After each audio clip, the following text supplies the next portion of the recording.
প্ৰাচীন যুগৰ পৰা মধ্যযুগলৈকে এই অখণ্ড ভূখণ্ডত ৰাজ্য স্থাপন কৰি প্ৰবল পৰাক্ৰমেৰে ৰাজ্য শাসন কৰা চুতীয়া জনগোষ্ঠীয়ে আজি অস্তিত্বৰ এক সংগ্ৰামত আমি উপনীত হ'ব লগা হৈছে।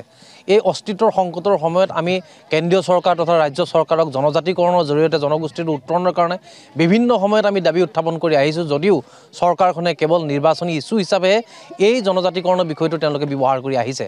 এই সময়ছোৱাত আমি চুতীয়া যুৱ সন্মিলন অসমৰ পৰা অসম চৰকাৰ তথা কেন্দ্ৰীয় চৰকাৰক এটা কথা সকীয়াই দিব বিচাৰিছোঁ যে প্ৰত্যেকবাৰেই নিৰ্বাচনত তেওঁলোকে আমাক কৰা এই প্ৰতাৰণা আৰু প্ৰবঞ্চনাৰ উচিত প্ৰত্যুত্তৰ দিবৰ কাৰণে কিন্তু চুতীয়াসকল এতিয়া সংঘবদ্ধ হৈছে, ঐক্যবদ্ধ হৈছে।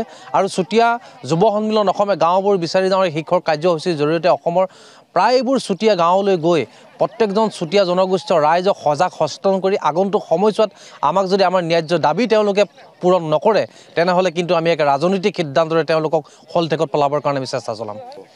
আমি অসমৰ প্ৰত্যেকজন ভূমিপুত্ৰ চুতীয়া ৰাইজক আমাক কৰা প্ৰতাৰণাৰ বিষয়ে আমি তেওঁলোকক সজাগ আৰু সচেতন কৰিছোঁ।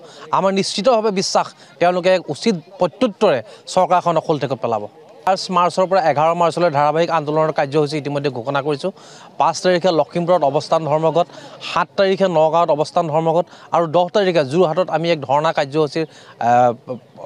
কাৰ্যসূচীৰ আমি আগবঢ়াইছোঁ। গতিকে সমূহ অসমবাসী ৰাইজ তথা জনগোষ্ঠীয় ৰাইজক আমি সহযোগ কৰিবৰ কাৰণে আহ্বান জনাইছোঁ।